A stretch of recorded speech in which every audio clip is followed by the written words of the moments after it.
sal nie alleen wees nie, die trooster gestuur deur die Vader, bly by julle tot in ewigheid. Jesus bid en vra, Vader stuur die trooster, die Heilige Gees, hy help en leer in woord en waarheid.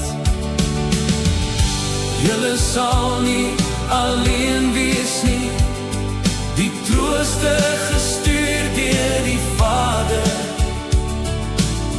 bly by julle tot in ewigheid.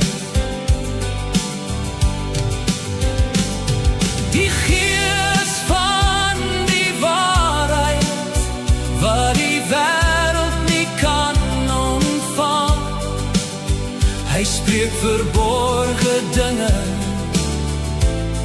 roep Abba Vader.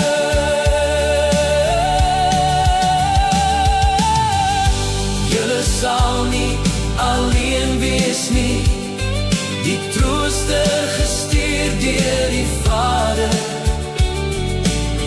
bly by julle tot in ewigheid.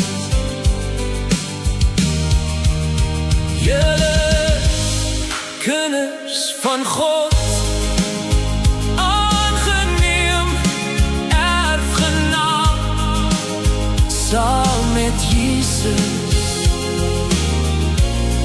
die Gees wat